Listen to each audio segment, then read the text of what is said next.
Dude throws some groceries at the lady that's next to him. I'm going to ostensibly say his wife. So Jonathan's going to kind of quick hit a loop and sees the guy choking her with like a fabric belt and then pulls that off of her. He decides, nope, I got to get out and do something here. So he gets out, grabs the guy. The guy's like, it's my... Yeah, whoa.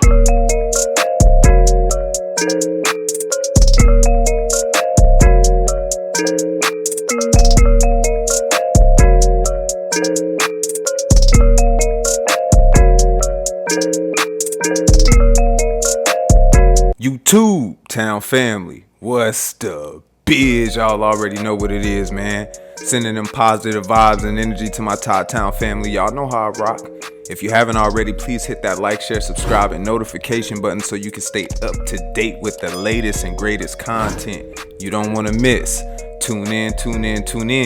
Anywho, without further ado, welcome to Todd-Town. We're always telling people to be careful of third-party encounters at Active Self-Protection, but sometimes you just feel like you gotta step in.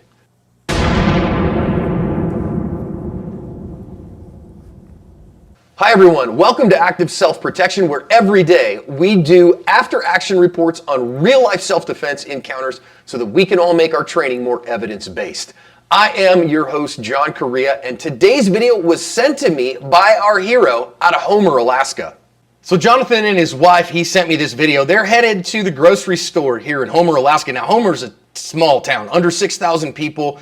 Obviously, you know, everywhere in Alaska is rural Alaska. It's not too far from Anchorage, but obviously you got to get there by boat or by air. So, or actually, I'm not positive of that. You may be able to drive, but it's remote, right? So he rolls up now. Watch on the right side here by that black car. Dude throws some groceries at the lady that's next to him. I'm going to ostensibly say his wife. So Jonathan's going to kind of quick hit a loop and sees the guy choking her with like a fabric belt and then pulls that off of her. He decides, nope, I got to get out and do something here. So he gets out, grabs the guy. The guy's like, it's my right. It's my wife. I can do that to her. And he says, nope, that's not how we were raised around here. And throws him to the ground and then's going to hold him there for a minute. Now you saw his wife get out and she had like one of those stun gun bats and she's going to go back to her car and get her cell phone. So our dude is going to get back up here and again protest and say that this was his right, that he can do that to his wife and choke his wife. No, you can't, buddy. And so Jonathan's just going to hold him there for a minute and tell him he needs to get on down the road. Guy's going to kind of go back towards his wife, but no, we're not going to allow that, friend. You need to get the heck out of here. And thankfully he does. That actually does what it needs to do here. And this guy's going to walk off. Now, I've asked Jonathan for more information on this. He sent it to me the day it happened, which is like a week and a half ago, and I haven't heard anything back from him. So hopefully he answers me more and I'll be able to give you some more in follow-up. And I've asked him to be on the ASP podcast as well, that I hope that you are listening to. And listen, he is going to take a picture of the guy who is walking off. Both his wife especially here, but I think he as well told somebody else to call 911 and get somebody on the way. That is where this one ends. She wasn't hurt any more than that and seems to have been minorly injured. Jonathan and his wife were fine. Okay, you see this going down. Do you get involved? Let me know in the comments what your standard is. I really think everybody gets to set their own standard here, but I'm wondering what yours is. So think about this. You're just heading to the grocery store. I know plenty of people go, I'm not going to take my gun. I'm not going to take my stuff. I'm just going to the grocery store real quick. Well, that's the most likely place that you're going to encounter problems. You know, the stop and rob, the convenience store, the grocery store. So listen, carry your tools. Take them with you all the time. Now, he comes into the parking lot here, and I am going to slow it down so that we can all see what happens here. Is that, let's just think about seeing this ourselves. We see it on the right-hand side here, and you see the guy throwing something at the woman. Now, listen, you've got to decide. You have to say, what am I going to do in this instance? I see this going down. I see obviously a woman being attacked by a man, him throwing things at her. High likelihood this is domestic. That's got a high likelihood to be an absolute mess. Am I going to get involved in that? You do that math now. I want you to talk to your loved ones about your ethic now. Some people say, I have to. I just can't do no for that. I was raised in a way specifically, and especially I know a lot of guys are raised, you never put your hands on a woman, we'll protect women, those kinds of things. I think that's admirable stuff. Other people are like, hey man, not my circus, not my monkeys, or I've got special needs people who are responsible for me. Do the thing that is best for you. Decide now, right? It's not immoral to stay out, and it doesn't make you a white knight or whatever to step in. Just decide what you're going to do. Now, He comes back around and the dude is choking her with a belt. And Jonathan said that to me. I could see he was choking her with a belt.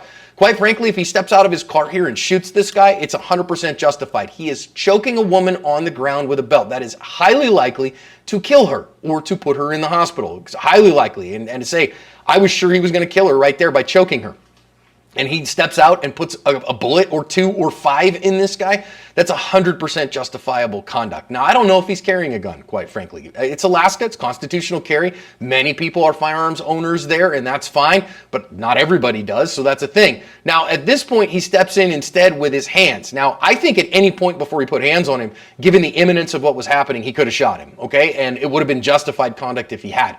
But instead, he chooses to go hands-on. Remember, you better have a high level of empty-handed skills you put hands on somebody, okay? I would even recommend here, if you choose, I'm not going to use deadly force. I don't think it's the right thing. I think walking up to this guy and blessing him with some OC spray would have been a very helpful middle ground here. Because you hit him with the hot sauce, and again, you know that I love Palm OC, but you hit him with that, and that'll diminish him. That'll probably take all the starch out of his jammies, take all of his evil intent out, and he'll probably just wander off really angry about all the pain he's in. But it doesn't make it any worse for sure when you end up having to put hands on him, other than you might get a secondary exposure. Now, instead, he takes him down to the ground, does a pretty darn good job here of getting the guy on the ground. I mean, it's not exactly what you'd call like a textbook judo throw, but it worked very well, slams him into the wall, then takes him down to the ground and gets on top of him in side control. That's great. I do want you to be wary of this, though, if you're a firearms carrier. For all of us who are firearms carrier, take somebody down, you get into side control, you have exposed your belt line, including probably where your gun is, to your opponent. You better know how to protect your firearm, which is why if you're a firearms carrier, I don't recommend doing takedowns if you can avoid it. It's one of the reasons I carry OC spray. I bless somebody with the hot sauce, stay away from them, because I'm carrying a firearm and I don't want to grapple with somebody unnecessarily if I don't have to. Fact. I want you to notice that his wife here has one of those stun gun bats. Really don't like a stun gun bat. Not my preference at all. First of all, the stun gun is useless. It's not a taser. That's merely a pain compliance tool, and a crappy one at that. Number 2, a bat. Okay, fine. If deadly force is justified, you can use it, but it's a crappy bat. I'll guarantee you it's not a very useful bat. And so I just don't like tools like this. These are the ones you buy on QVC or whatever, and I just don't think they're very valuable. I'd rather have something like an OC spray as an intermediate force option, a firearm if I had to have a deadly force option, and I always recommend having a deadly force option in those cases. Because so the bat is not a very good deadly force option. The stun gun is a really crappy, less lethal option. So I'd much rather have other ones. Now, gets the guy up, and he's decided, nope, you're not doing it, buddy. You're getting the heck out of here. And I admire that. You know, I think, hey, in a small town, we're going to take care of each other and those things. I don't know what else is going on here, but I will say this is a little bit dangerous, because a lot of times what happens in these cases is the woman will turn on you. And the reason she does, even if she doesn't want to, is the fact that she has to perform for her man. Because she's probably, if he's doing this out in public, he's put hands on her a whole lot in private. I'll guarantee you that he has. So she has to perform and come to his defense, or she's going to catch it 10 times worse when they get home later that night. So I don't condone that. I don't think it's right. I'm just saying I've seen it all the time. So I would say, hey, this is why people would be very cautious about intervening, and I get that. Didn't happen in this case. I'm so glad he stepped in there to save this woman from further injury, and I hope that she used this and said, that's enough. I get out of this relationship and I go get some help and I get away from this guy. And I hope that they caught this guy, and I hope that they end up throwing the entire book at him and throwing the book at him a second time for what he's done, because they caught him on camera with aggravated assault. I admire that Jonathan stepped in here with his, with the skills that he had. I think that is a moral good, but make sure that you understand what the risks are here, because they weren't zero, but he did what he needed to do in the moment. He lived out his values and he covered his asp. Hey man, shout out to I think his name was Jonathan, if I'm not mistaken. I think that's what he is. Man, shout out to him for spinning that block. You know, he pulled right into that parking lot, seen what was going on, and went right into action immediately. I will say, as he always mentioned, that's a decision that you definitely need to make, because you are taking risks. I myself been in a few situations like that, coming in, being at I call the right place at the right time. I'm a man, and at the end of the day, I'm not gonna allow it to happen in front of me. It's just what it is, man. My heart won't allow it. When you see somebody defenseless, especially a woman, I don't know what's out here in the water, in the air, and I get it, man. Tempers flare, it's emotions, but we gotta learn to control, especially us, the men. We have to learn to control. You doing this out in public.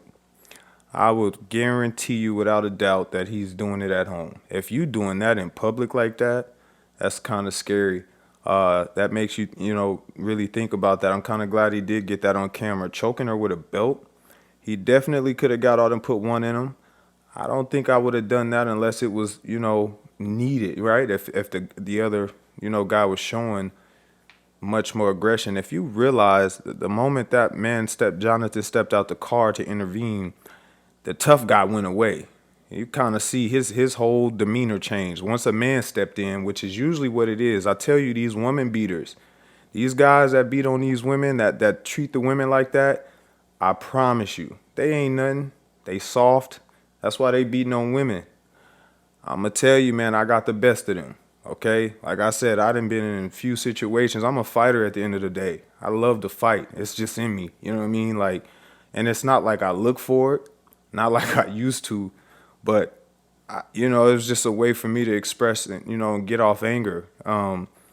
So I never had an issue with stepping in, but like I said, at the end of the day, you are taking a chance. Another thing is you can get out and intervene and help that lady, and she'll turn right back around and go to him. And then even like he mentioned, in some cases they'll turn on you. I've had that happen too. You know what I mean? Trying to help somebody and kind of just flipped. And I was like, what? Like, so, you can get both situations. I've had both where, I, helped out and it ended cool. And it was the other way around where I was kind of end up fighting, about to fight both. I'm like, yo, I'm helping you and you trying to attack me. Now I got to knock both of y'all out. You know what I'm saying? Like, it was kind of like that kind of dynamic. So you definitely kind of got to pick your poison with that one there because again, a lot of times some of those women will defend in the sense of, like he said, they don't want to get back home and get along with that man, and it becomes 10 times worse. We've seen these cases happen, and it ended, very badly. So I would say that she probably needs to make a decision at that point. With this being worldwide, everyone's going to look at her like, hey, we didn't see what's going on.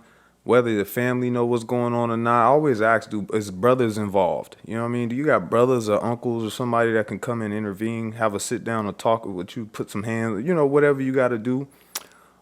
We got to protect the women. It's enough going on out here as it is, man. We got to learn to get along. It's enough out here as it is. We're fighting the same fight. We don't need to be fighting each other. You know what I mean? Maturity. I'm at that age where I see what is important, what's not, what to put my energy to and what not. And, a lot of these cases, I'm just looking, especially just me having the mindset I have now. It's just like, man, there's a lot of this stuff ain't worth it, man. It's really not worth it. And another thing is too, when you intervene like that, you definitely want to make sure that he's not going to, go back to the car and grab a gun or grab a weapon. It's so many different ways that those domestic situations can turn and flip, man. That's why it's very important, like he say, to decide if you want to intervene or not. Like I said, me being me, if it's happening in front of me, I'm going to intervene, especially if she's defenseless, man. I said, man, it was I had a case, in parking garage. I was, on business. I was actually, just left a patient, I believe, and going in a parking garage, and this guy was really, really getting the best of this woman, and my heart I just couldn't allow it, you know what I mean? And I went over there and put the work on him, and the funny thing is he tried to turn around and sue me. I thought that was crazy, you know what I mean? He tried to sue me for that. I ended up with a fractured hand, and he had some pretty good damage, so. But I wanted it to be the last time that he put his hands on that woman like that. I mean, he was, this is kind of just even going back to the Diddy situation. It's like, man, that's goofy, man. Goofy. Y'all already know how it go. You play stupid games, you win stupid prizes, especially around me. I want to appreciate everybody for tuning in. Another one, Todd-Town. I want to appreciate all the love and the support. I see everybody out there rocking. If you haven't already, please hit that like, share, subscribe, and notification button so you can stay up to date with the latest and greatest content. And as always, I'm checking out. Peace. Yeah. Whoa.